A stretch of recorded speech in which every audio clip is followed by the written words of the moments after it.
desires. When you combine, you will read ahwa'uhum. When you combine these two, the pronunciation will be ahwa'uhum. Ahwa'uhum means their desires. Who is there here? There are the Jews and the Christians, the people of the book. Okay? So my question would be, the similar word is with asa, which should be more for the positive thing, and this is more for the negative aspect of desire. Ahwa'un is more for like not a great desire, but it's something on the. Well, because the other ones always used when there's a positive asa, if you. Yeah. Asa means perhaps. Shayad. Okay.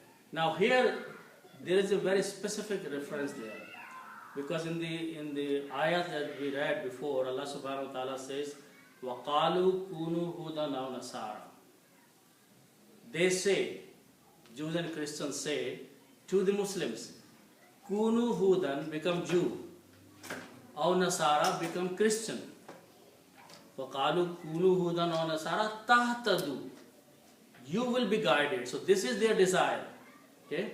This is their desire. The utmost desire is that you become Jew and Christian. So this is their ahwa. This is their desire. That is you can, as a matter of fact, from the nature of the people, you can be the best friend, let's say, of Jews or Christians. Okay? But you can never be a better friend unless you follow their religion. Once you join them, then they are the best friend to you. So this is their utmost desire and wish. Okay? Which is there, Allah subhanahu wa ta'ala said, وَقَالُوا كُونُوا هُودًا أَوْ نَصَارَى, and they say, become Jew and the Christian. So Allah said that if you follow their desires,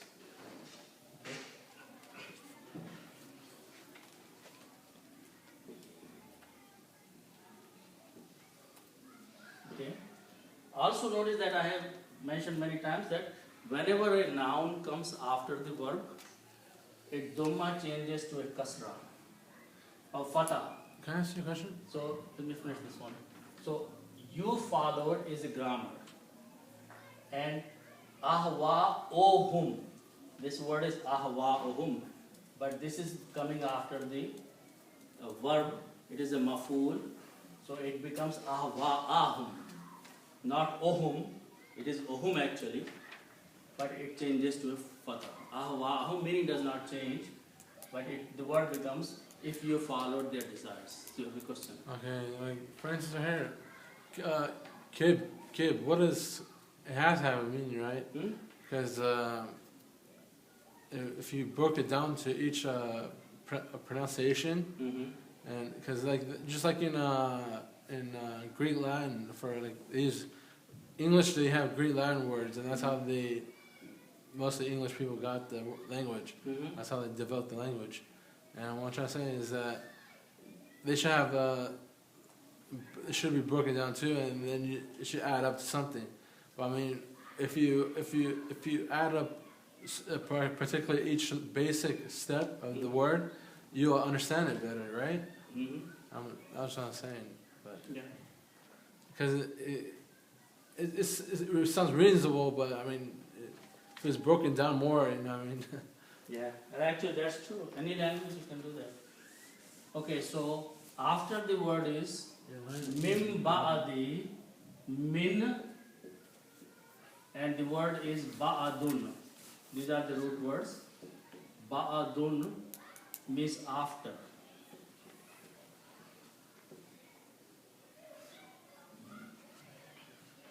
Okay.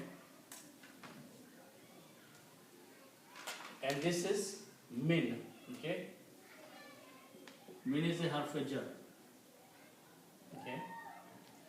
So when you combine this, harf-jar changes to a kasra. It becomes min ba'adi.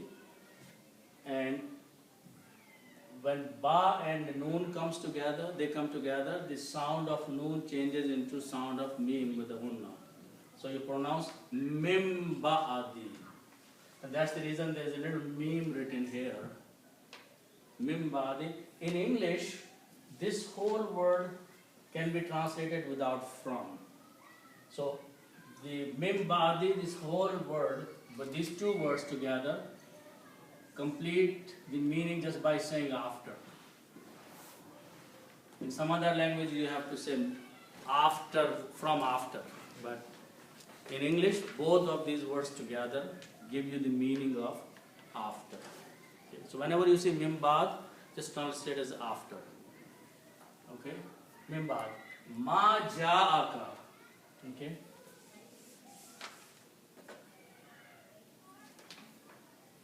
So ma means what? Okay? And jim, ya, and hamza means to come. This is another word. Jim, ya, and hamza means to come. Okay? Now, if we have these, fa'ala means to do, and if I put 3 fathas on each of them, fa'ala means he did. That's how you make the grammar of third person in the past tense. Just put a fatha on each of these and pronounce fa'ala. Okay? If I do the same thing, this will be jim with a fatha, ya with a fatha, and hamza with a fatha. And this means he came. Okay. Past tense and third person. Okay. Now, this ya with the fatha can be written as an alif, because the sound is alif. Ya. And jim and ja'a. So that is what it is. Ja'a means he came. Okay. If a person is, then you say he. If it is not a person, you say it came. Okay. So ja'a, ja'a. Also from the rule of tajweed, whenever you have a hamza and there is an alif before that, you have to put a mad on alif. You have to stretch it. Ja'a. Okay, so that is because hamza has an effect backward on alif. Ja'a, it came. Okay, ka. Ka means to you. Ka means you, but you have to make proper English. Ma ja'aka, what came to you, what it came to you. Okay. What it came to you or what came to you. You don't have to say it. It's what came to you. This is about the Quran. Allah says that if you followed their desire after what has come to you, means the Quran has come to you. Okay? What has come to you?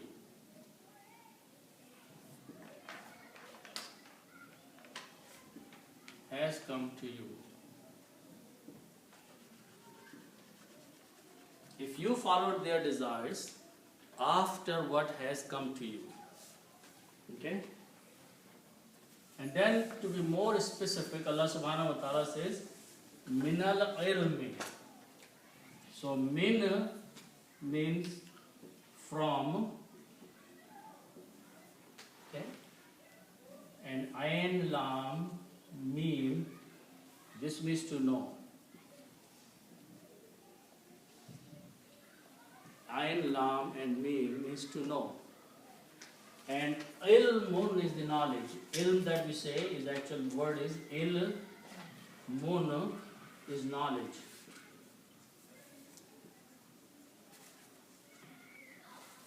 Ilmun means knowledge. If you stop, we say ilm. But the actual word is ilmun. Okay? Now, if I put al before that, al means the. Okay? Al means the. And what al does, it removes one dhamma from here. So it becomes al-ilmu. Because that's the rule of making it definite, that two dhammas change into one dhamma. So this becomes al-ilmu, the knowledge. Okay? Al-ilmu means the knowledge. Okay? Now, if I put min before that, okay? Min means from. Min is a harf-jar. Harf-jar does one more thing. It changes dhamma to a kasra. So these are standard rules, we keep repeating. So this changes to a kasra. So the word becomes now min al-ilmi. Separately, min al-ilmi, from the knowledge or of the knowledge.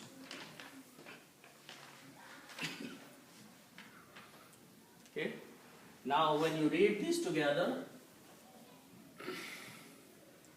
min has a sukoon here.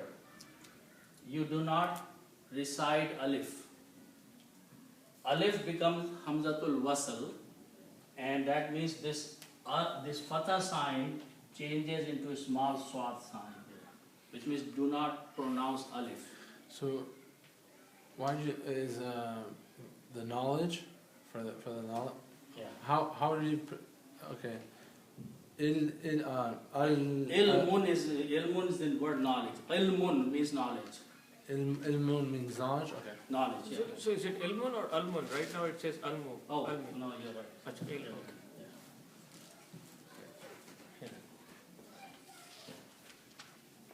Okay. The word is ilmun. Sorry about that. Yeah, okay. So now, first thing you do is you do not pronounce this alif. Now, look at the problem here. If I take out the alif from here, you have noon that has a sukoon, and you have a lam that has a sukoon. If two letters have sukoon together, you cannot pronounce them at all. If two letters have sukoon, you cannot pronounce them. So what you do, you take this guy here and you change into a fatha for pronunciation. So now you pronounce me, nal, ilmi. Minal ilmi. From the knowledge. Okay, that's the word in the Quran. Minal ilmi, from the knowledge. Okay.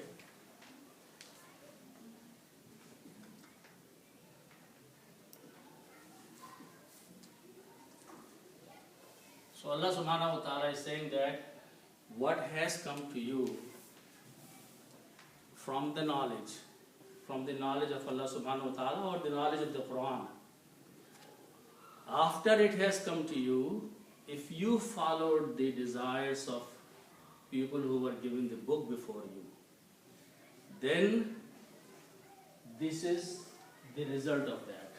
This will happen. If it's a conditional statement. Conditional statement is that if you did this, then what will happen to you?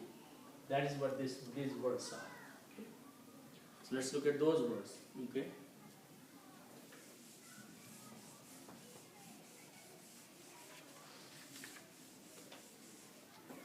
So these words are inna.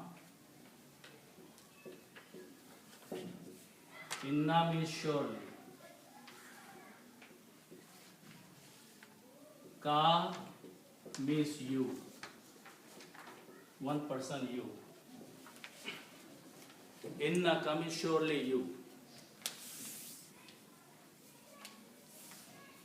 Okay. The word idhan means then. When or then means after something. Okay. Then. As a result of that. Okay. Now, then the word is la min. La is again surely. Lam ta'kid. Okay, so inna means surely and la means surely. Okay. Min also means among.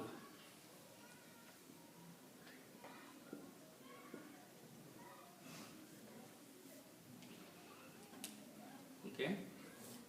So the meaning so far is innaka, surely you. Isn't then. Lamin will be surely among. Okay. Surely among. Okay. Then means, then is pointing that if you followed them, then what will happen to you, O Prophet? There isn't means then. Then is a result of following the desires. Okay. So if you followed their desires, then what will happen to you? Okay. Then look at these words, these letters, Za, Lam and Mim. Okay? Za, Lam and Mim. And this mean is to do wrong.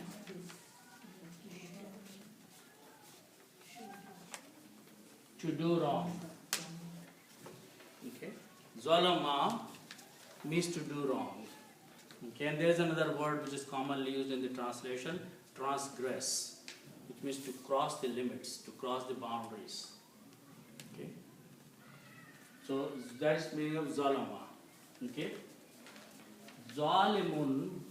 If you put an alif, we just learned some that it becomes the doer. Like sajidun, abidun, hamidun. So this means wrongdoer.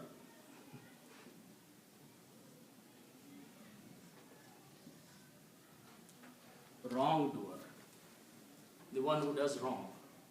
Zalimun means a person, single person who does wrong, who goes beyond the boundaries of Allah subhanahu wa ta'ala, who crosses the limits set by Allah subhanahu wa ta'ala. Zalim is a person. Okay?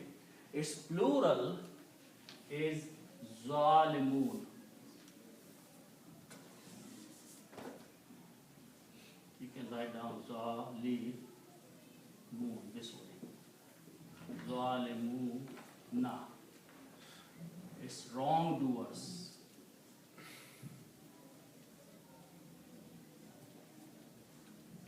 Plural.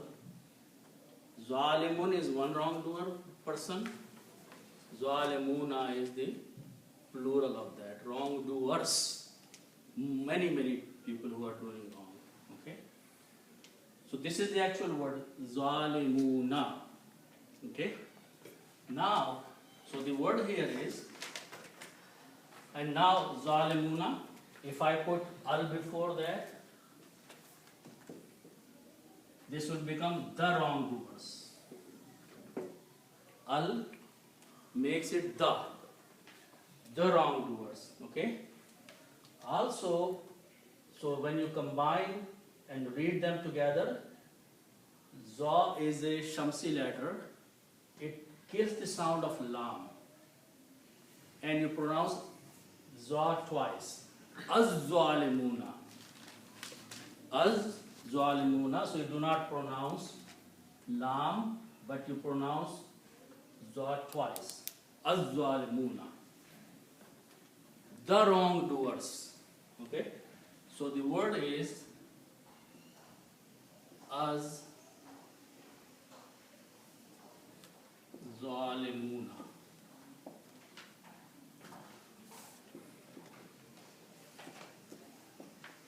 Okay? Now also notice that, so I'm just going to leave this alif here with the fatah. The only thing I did that, this lam here, because you are not pronouncing the lam, so there is no harakat on lam, and za has shadda on it. Az-zalimuna. Okay? So the word is separately la min az-zalimuna. Okay? Now also remember the rule that min is a harf jar. Min is a harf jar. What harf jar does? It looks at the next word and changes dhamma into a kasra. Harf jar looks at the next word after that. Okay.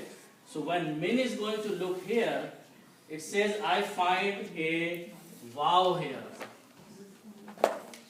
Okay. So it changes the vav into a ya. Okay. So this word becomes now zalimina. Okay. It's not more, no more zalimuna. Min will change vav into a ya in the plural only. Only in the plural. So the word becomes zalimina. That's the word in the Quran. Okay. What's the difference between zalimuna and zalimina? Because harf jar has changed it to, meaning does not change. It's still wrongdoers. Okay. And when you read together, this will be recited minaz zalimina. Minaz zalimina. Okay. So this will become indeed or surely you then among wrongdoers. You will become among the wrongdoers. If you followed their desires, you will become among the wrongdoers. Inshallah, we'll stop here.